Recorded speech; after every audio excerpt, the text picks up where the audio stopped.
इस वीडियो का पहला टॉपिक है हमारा multi programming without memory abstraction. तो स्टार्ट करते हैं। अब हमें क्या करना है, मेमोरी एब्स्ट्रैक्शन के बिना हमें मल्टी प्रोग्रामिंग करनी है। तो यहाँ पे हमारा एक प्रोग्राम है, प्रोग्राम 1, जिसके अंदर कुछ ये इंस्ट्रक्शंस है और इसके कुछ ये एड्रेस है। और एक और प्रोग्राम है, प्रोग्राम 2, जिसके अंदर कुछ ये इंस्ट्रक्शन है और उसका भी एड्रेस जो है कुछ इस तरह से। अब हम क्या करेंगे, हमें मल्टी प्रोग्रामिंग करनी है। तो अब क्या करेंगे कि ये जो प्रोग्राम 1 है उसके ऊपर जो है ये प्रोग्राम 2 को हम पेस्ट कर देंगे, ताकि हम मल्टी प्रोग्रामिंग हम कर सकें। तो ये जो है हमारा पूरा इतना प्रोग्राम 1 है, और यहाँ से जो पूरा पार्ट है वो हमने यहाँ पर रख दिया।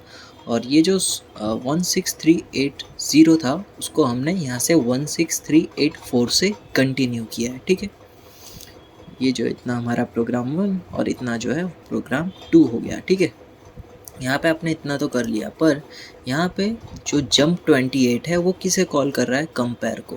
ठीक है, प्रोग्राम 2 में देखो जो जंप 28 है वो किसे कॉल कर रहा है, कंपेयर को। और अगर यहाँ पे आप देखोगे जंप 28, ठीक है, आपने पूरा ये कॉपी पेस्ट कर दिया ना यहाँ पर, तो ये जंप 28 किसे कॉल करेगा, ऐड को। ठीक है, ये जंप 28 कंपेयर को कॉल कर रहा है और ये जंप 28 जो है वो ऐड को कॉल कर रहा है। तो यहाँ पे जो है using absolute address is wrong here, यहाँ पे जो एब्सोल्यूट एड्रेस हम यूज़ कर रहे हैं वो यहाँ पे गलत हो जाएगा, क्योंकि यहाँ पे हमें इंस्ट्रक्शन दूसरा परफॉर्म करना है और यहाँ पे कोई और इंस्ट्रक्शन यहाँ पे परफॉर्म हो रहा है। तो इसके लिए हम क्या करेंगे, स्टैटिक रीलोकेशन का यूज़ करेंगे और यहाँ पर जो है सही एड्रेस यूज़ करेंगे। स्टैटिक रीलोकेशन क्या करता है, जो भी हमारा वर्चुअल एड्रेस है, वर्चुअल एड्रेस या फिर लॉजिकल एड्रेस है, उसे वो फिजिकल एड्रेस में कन्वर्ट कर देगा। ठीक है, अब क्या होगा, सीधा सा गणित है, सीधा सा मैथ्स है। अब हम क्या करेंगे, ये जो 16384 से जो हमने कंटिन्यू किया है ना, अब ये 16384 को हम ये जो प्रोग्राम 2 के अंदर जितने भी एड्रेस है उनमें हम प्लस कर देंगे। ओके, तो यहाँ पे 28 प्लस होके 16412 हो गया। ठीक है, when a program was loaded at a address 16384, the constant 16384 was added to every program address. ठीक है, यहाँ पे 16384 जो है प्रोग्राम एड्रेस में हर एक के वो ऐड हो चुका है ड्यूरिंग द लोड प्रोसेस के दौरान जो है ये ऐड हो चुका है सभी में। इसके कुछ डिसएडवांटेज है, ये जो है स्लो है और required extra information from the program. ठीक है, इसमें इसकी इन्फॉर्मेशन की तो ज़रूर पड़ेगी, तभी तो ये एड्रेस को इंक्रीज प्लस कर पाएगा ना। तो इसमें जो है ये एक्स्ट्रा इन्फॉर्मेशन लेता है फ्रॉम प्रोग्राम। ओके, अब देखते हैं logical and physical address map. तो देखते हैं, इसके अंदर पहला टॉपिक है हमारा बेस एंड लिमिट रजिस्टर। तो उससे पहले हमें एक एड्रेस स्पेस क्या होता है वो देखना होगा।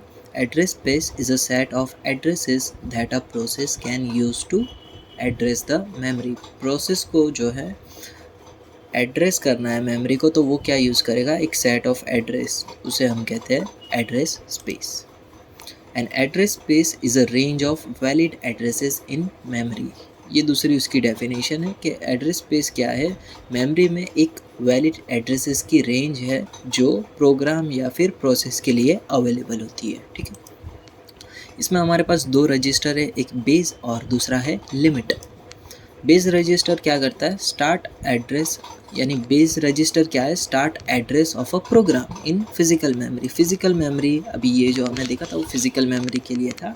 तो इसमें हमारा बेस एड्रेस क्या है, 0, और यहाँ पे कौन सा है, प्रोग्राम 2 के लिए 16384 जो है वो हमारा बेस रजिस्टर है। ठीक है, और जो लिमिट रजिस्टर है वो क्या होगा, लेंथ ऑफ द प्रोग्राम, यानी जो भी लास्ट एड्रेस होगा वो होगा हमारा लेंथ ऑफ द प्रोग्राम। तो इसमें क्या है, फर्स्ट प्रोग्राम के लिए हमारा 16380 और दूसरे प्रोग्राम के लिए 32764। ठीक है, तो ये दोनों जो है वो लेंथ हो गए हमारे प्रोग्राम के, लेंथ लिमिट रजिस्टर हो गए। ठीक है, for every memory access base is added to the address. ठीक है, ये पॉइंट जो है वो आगे हम एक डायग्राम देखने वाले हैं, उसमें काम आएगा, और जो भी रिजल्ट होगा हमारा उसे हम लिमिट से कंपेयर करेंगे। यानी हम क्या कर रहे हैं, इसमें एक मेमोरी एड्रेस बना रहे हैं, उसमें हम क्या करेंगे, बेस को ऐड करेंगे और जो भी हमारा मेमोरी एड्रेस आएगा उसे हम लिमिट रजिस्टर से कंपेयर करेंगे। Only operating system can modify the base and limit registers. ठीक है, सिर्फ ऑपरेटिंग सिस्टम ही बेस और लिमिट रजिस्टर को मॉडिफाई कर सकता है। ठीक है, डायनामिक रीलोकेशन, ठीक है, ये एग्ज़ाम में पूछा जा चुका है। ठीक है, ये explain the process of converting virtual address to physical address with a neat diagram. तो डायग्राम देखते हैं। Okay, dynamic relocation. Dynamic relocation क्या है? अभी इससे पहले हमने स्टैटिक देखा, अब डायनामिक देखते हैं। It refers to address transformation being done during the execution of a program. ठीक है, जब भी प्रोग्राम कोई एग्जीक्यूट हो रहा होगा तब जो है एड्रेस का ट्रांसफॉर्मेशन होता है, उसे हम कहते हैं डायनामिक रीलोकेशन। इसके कुछ स्टेप्स है। पहले तो क्या होगा, जो भी हमारा सीपीयू है वो लॉजिकल एड्रेस या फिर वर्चुअल एड्रेस जो है उन्हें जनरेट करेगा। हार्डवेयर एड्स रीलोकेशन रजिस्टर या फिर base to a virtual address to get a physical address. तो अब क्या होगा, यहाँ पे जो हार्डवेयर है वो एक बेस रजिस्टर यहाँ पे ऐड करेगा और हम क्या करेंगे, logical address plus virtual base register, यानी लॉजिकल एड्रेस और बेस रजिस्टर की वैल्यू को हम प्लस करके फिजिकल एड्रेस बनाएंगे। यहाँ पर देखना, यहाँ पे बेस रजिस्टर और ये लॉजिकल एड्रेस की वैल्यू को हम प्लस करके फिजिकल एड्रेस बनाएंगे। ठीक है, hardware compares address with limit register and address must be less than और इक्वल्स टू 2। अभी यहाँ पे हार्डवेयर क्या करेगा, लिमिट रजिस्टर यहाँ पर लगाएगा और हमें चेक करना है कि वो लेस देन इक्वल्स टू है या नहीं। ठीक है, यहाँ पे जो भी हमारा एड्रेस है उसे हम लिमिट रजिस्टर से कंपेयर करेंगे कि क्या वो लेस देन इक्वल्स टू है या नहीं, और अगर लेस देन इक्वल्स टू होता है तो फिर वो हमारा वैलिड मेमोरी एड्रेस है, और अगर नहीं होता है तो फिर वो जो है उसमें कुछ एरर है।